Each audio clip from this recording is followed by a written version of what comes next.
Hey, what's up, everybody? Thank you guys for tuning in. Like always, smash that like button. Subscribe to my channel. Helps my channel grow. Thank you guys for already been subscribed to my channel so far, and also that's been a part of my community. I thank you guys.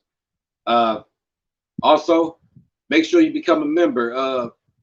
Go to my Patreon page at SymCast Podcast and Media / Patreon.com.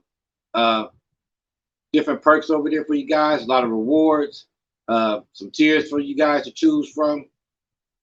Can't do these videos and content without you guys. So go ahead and join the community. Also, go to my socials. Follow me there. I'm on TikTok, Instagram, Facebook, Twitter. Follow me there. I post a lot of behind the scenes photos, updates, and things like that. So make sure you don't miss out. Also, hit the notification bell so when I do go live, or also if I post my videos, you guys will make sure you can catch it. So like if you miss my live videos, you can still watch it on playback. You can make sure you still catch it. So go ahead, check it out. So welcome to my video, my chef talking reviews.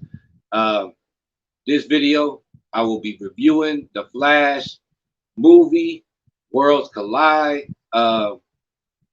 Very excited to talk about this movie. I enjoyed it. I liked it very much. I seen a lot of mixed reviews out there. Some people didn't like it. Some people did. So, one person's opinion. We all entitled to it. I enjoyed it. Don't expect everybody else to, but we have a conversation about it. Like to hear your thoughts about it. Make sure you comment down below. Let me know what you guys think about it. But but I know one thing though, box office wise, they didn't do so well. I believe so far as I'm looking at my notes, they grossed like 145.5 million compared to the budget of 200 million. So the numbers are kind of low, but that's besides the popular opinion. But the numbers are low. I know Across the Spider-Verse has been doing very well. The Mario movie, the 2 animated movies, been grossing very well. So it just says a lot, though. Maybe with all this, with the controversy behind Ezra and everything that's been going on with him, if you guys been following that, maybe that played the factor, though. But like I said, it's one person's opinion. I liked it, so let's talk about it. For those that haven't watched the movie, the spoilers ahead, so make sure you watch the movie before you watch the video. But if not, still, like I said, spoilers. But okay, we see the movie. We see Barry pretty much starts off where he's with the Justice League, I believe. He's been working with Batman, with the Ben Affleck Batman. We see that he's been called to go help, pretty much help save the day, clean up what's been happening while Batman is going to do something else. So we see a lot of the scenes we saw in the trailer. We see Batman on the bat cycle, rolling through the city.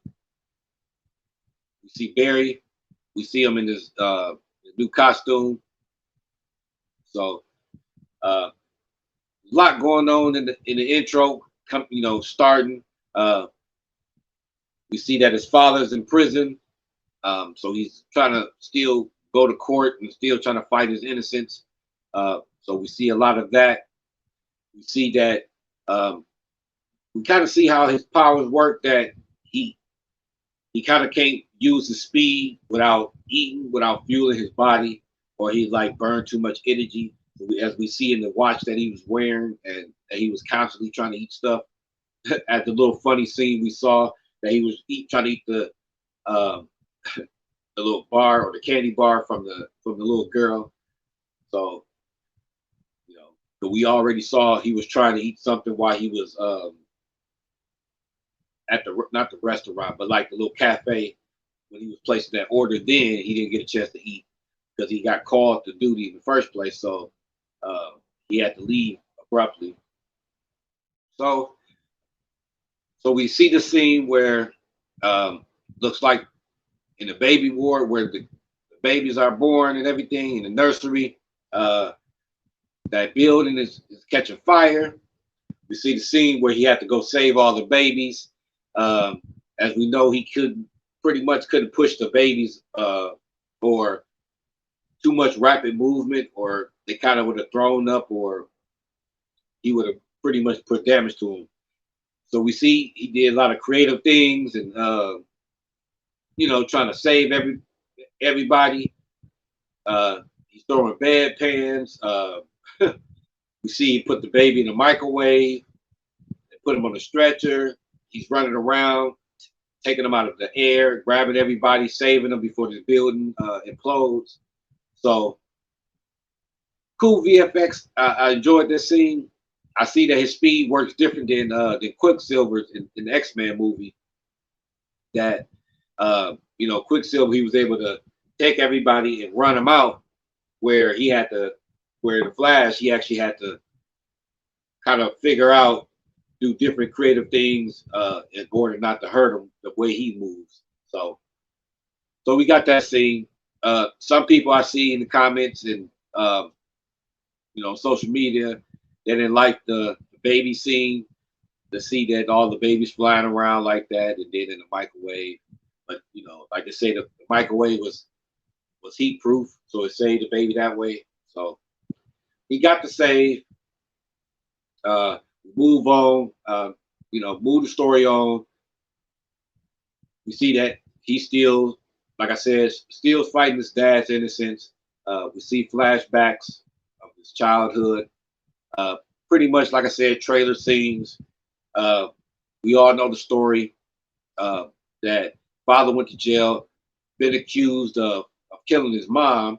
Um, so we see those flashbacks a little bit prior to the battle of Barry saving the kids. We see that Diana, Wonder Woman, spoiler alert, Wonder Woman shows up. She shows up early on. Kind of knew that she was going to be there. Didn't know like what her role was going to be, how long that she was going to be in it, but cool to see her in there. It may be her last time as Wonder Woman, Gal Gadot. So, I enjoyed the little scene. Had Batman under the lasso of truth, spilling all his guts. We see Barry, a little funny scene. He do the same. So, pretty much a quick scene. She helped him save the day as well. And then, move the story along. Like I said, we see that that Barry and Bruce, they still, they pretty much cool. They still working together and everything. Barry's talking about how he can go back and, fix things and how would you feel to do everything and, kind of, try to find his place because he's still harboring over what happened to him in the past, as well as what's going on now. Like he's not really a part of, his work. He having trouble. Society. He's not really interacting with everybody. Batman kind of brushing him off. So, so he's still dealing with his past and dealing with all of this too as well. So, so we see him go back to the house where he was at, where all it took place. I guess in the middle of him running, taking this, it's like he basically took an overstep and kind of went into the Speed Force and kind of saw all of these things. I guess it was like I forgot what you call it. Was it the cosmic sphere or something, or little ball he was in? He got a chance to see everything and the past and things that was going on in time. So he tell Bruce about it. Pretty much let him know that if he goes back in time, he can fix everything. Uh, which he actually ended up doing. He goes back further. You know, he explained to him that he did it before, but not as long. So he does it again. And this time, while he do it, we see this mysterious figure that we saw before. You know, behind the scenes photos and things like that, or who this person is going to be. To me, it's funny because even though I knew who he was, he kind of looked like Savitar to me. But we saw him. He pushes Barry out of time before he got a chance to do what he was trying to do. He pushes him out. Um, he's in a different timeline. He figures out that he's there before his mom dies. So we see his mom, see his dad, everybody, and you know, he's kind of trying to figure out what happened to him. Then he sees his younger self, where now he figures out that he's in the wrong timeline. So something's going on here that is don't supposed to be the two of them, you know. So, you know, and that's part of the multiverse, pretty much, that we know that it's always a different version of yourself on different Earths, different, you know, different universe, basically, different timeline. So you see these two interact. Uh, we all knew who he was going to find to go help him through this journey, try to figure out, you know, what's going on, who can he help. So he tried to look up the Justice League, couldn't find them. The Cyborg, he wasn't Cyborg yet. Aquaman, he wasn't even born yet. And we see the scene, he was actually named a dog, Arthur. So the only person actually existed then was Batman. You know, everybody knew he was there, so they went to go search for him. They show up, young Barry, old Barry. They show up. You know, after these guys trying to figure out, you know, who each other are, what's going to happen to each other. But prior to that, we see that we actually get to see the origin of the Flash. You know, if you follow the TV show, you know, with Grant Gustin as the Flash, you know, we all saw how he got hit by lightning in his lab. Then he became, you know, with the chemicals, particle accelerator, you know, and hence he ended up getting the powers. Now he's the Flash. So we saw that. Old Barry was explaining to the young Barry how he was going to get his powers. He basically walked him through the motions. You see the lightning bolt struck him down. But as he's getting struck, it seems like he basically got his power stripped from him. Where, you know, like the Flashpoint story. Yeah, with the Flashpoint story, we know that when Barry goes back into time or back into the past, he loses his powers. That where he goes back and finds the Batman that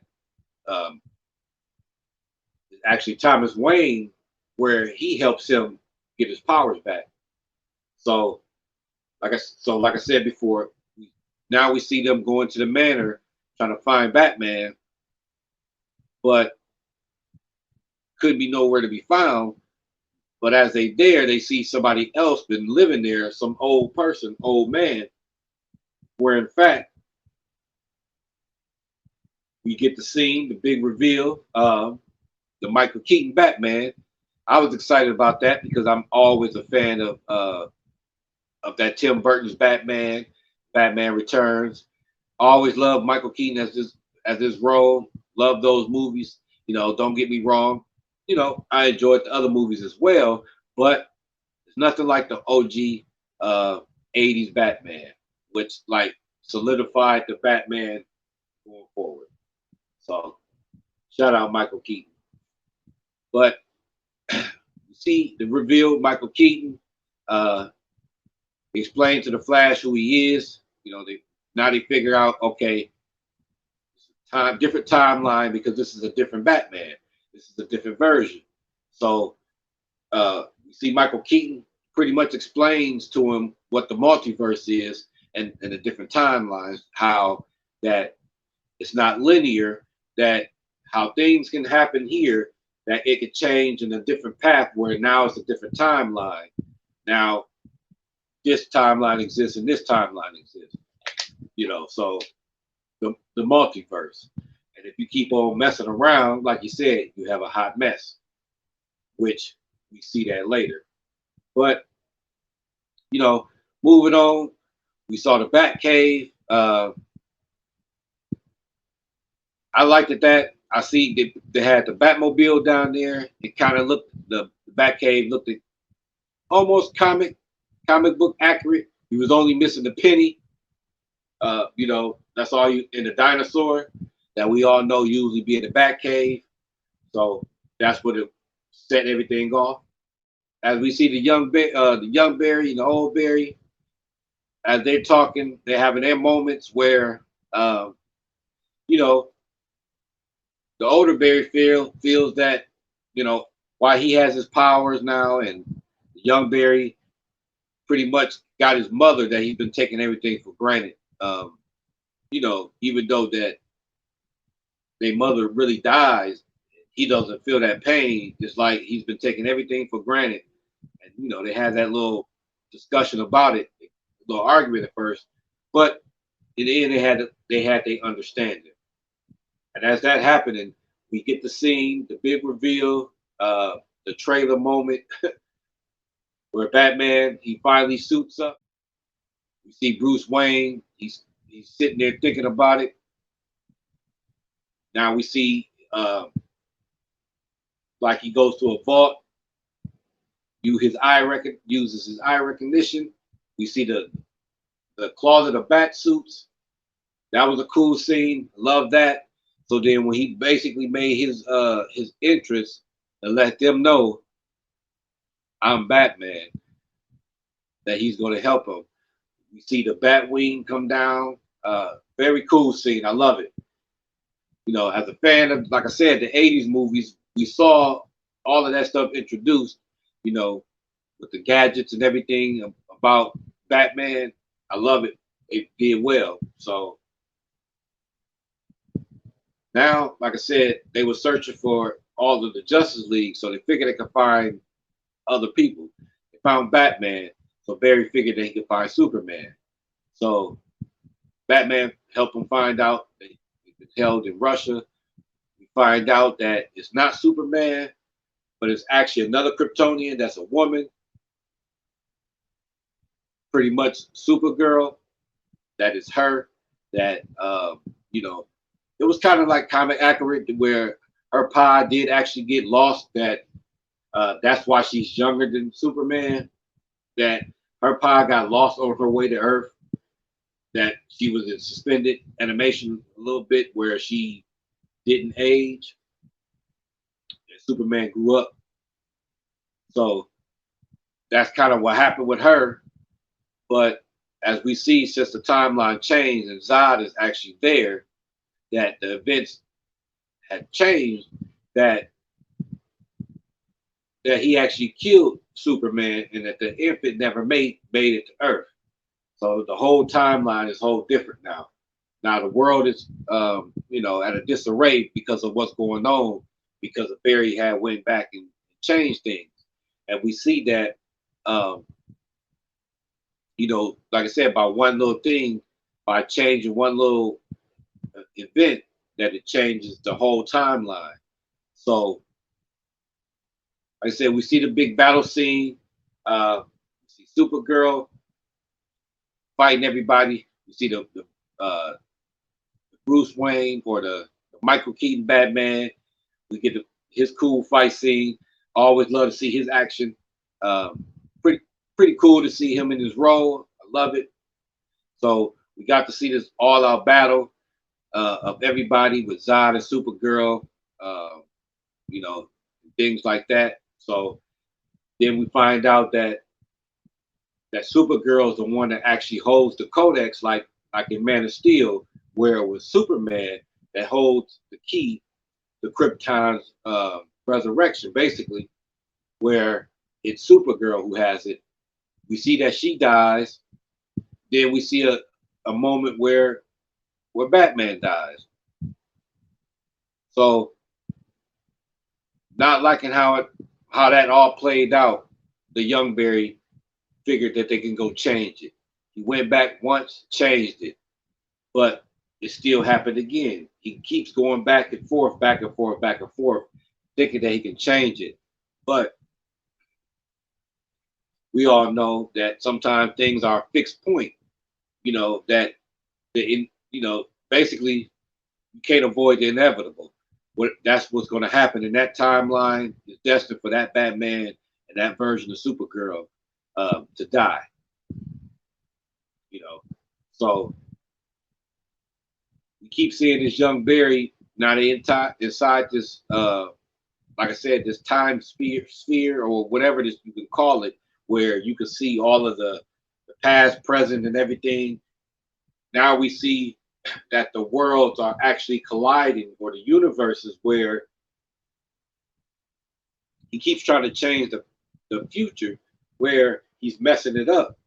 Now we see that he's actually turning into this figure that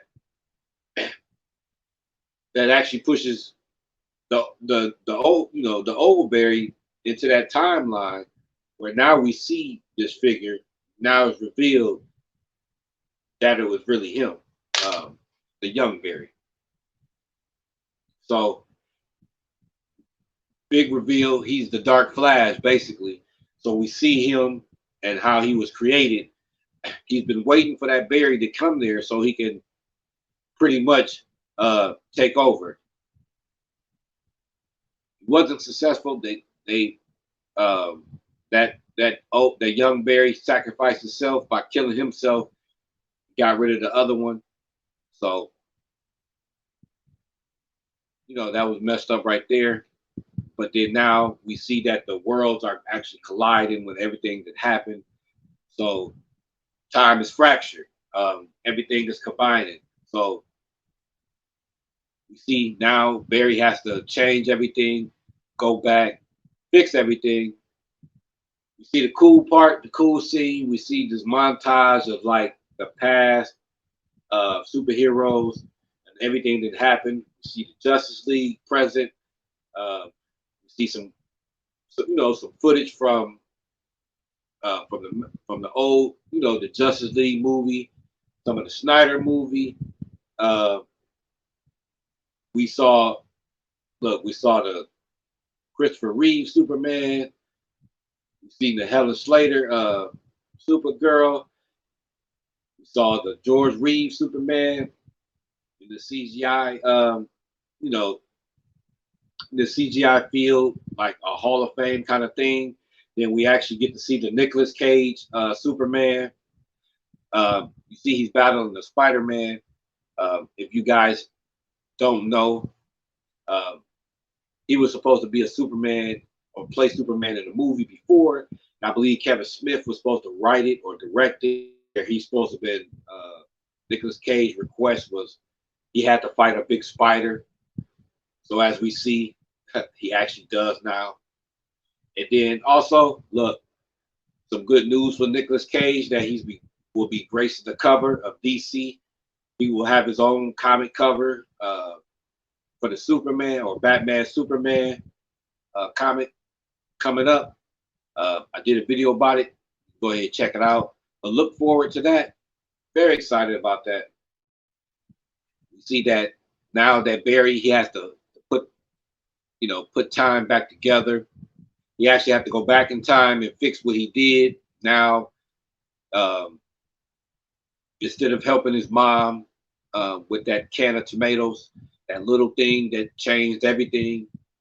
Uh, because pretty much that's what sent his father to go to the store, and that led to his mother's death, where she sent him out to get that can of tomatoes, and that's why he's in prison now. But they couldn't prove his innocence because he would never look up. He couldn't look up to prove his innocence. But we see as Barry pretty much fixing everything. Last time talking to his mom, they have a heart to heart. She don't know who he is, just a stranger in the store. Uh, he takes the tomatoes, put it back on the shelf. But we see that by him putting or rearranging the level of where the tomatoes were, he put them on top. We see him come back to the past or to the present, where now he's in court with his father. That by him doing that, now his father looks up, and that they prove that his alibi was there, that he was there the whole time. We all know that from the comics and from other media that it's actually the Reverse Flash. Spoiler for you guys that don't know, but it's actually the Reverse Flash that actually kills Barry's mother, which set the path on for them two guys to be rivals and everything. So hopefully, if they make another movie, that we get the chance to see the Reverse Flash. If you guys watch the Flash TV show, he's all in that series. He's a main antagonist. He's like the main character that always be there to to give Barry a run for his money. So if you guys want to see that, see him. You can see him there. The whole series is streaming now. Go ahead and make sure you check that out. So pretty much the movie wrap up ends on that note, where his father gets released from prison by that, by that tiny little change that Barry did while correcting the mess that he made. But as doing so, as we see at the end, he's calling Bruce Wayne, letting him know what's been going on. You can't believe what's been happening, what I just came from, what I just did. We hear Bruce saying he's pulling up right now. But as he's getting out the car, we see that it's actually the George Clooney Batman. So it wasn't the actual Ben Affleck Batman. It's like everything changed. Now it's the Clooney Batman. So don't know what all that means, but some people in the media, they're saying he might be the new Batman. It's just a gag. But who knows? It's just a cameo to let you know that all of the universes are connected, that he's a Batman somewhere, that something might have happened. So we may never find out. Hopefully they continue the story with Ezra. We may find out in the next movie. As we see in the end credit scene, he's talking to Aquaman at the end, because we all know that the Aquaman movie, I believe, is next coming up. So the Flash may play a factor in that movie or something. So just very excited to see what's going to happen. So be on the lookout for that. I will be doing a review on that as well too. So yep. So that's pretty much it for the movie without spoiling too much of it. So I advise you guys, you go check out the movie, have your own opinion, and see what you guys think about it. I liked it. I enjoyed it. So I recommend it. Go ahead and check it out. So I thank you guys for tuning in to my video and to my channel. Hit that like button. Subscribe to my channel. Till next time. Peace.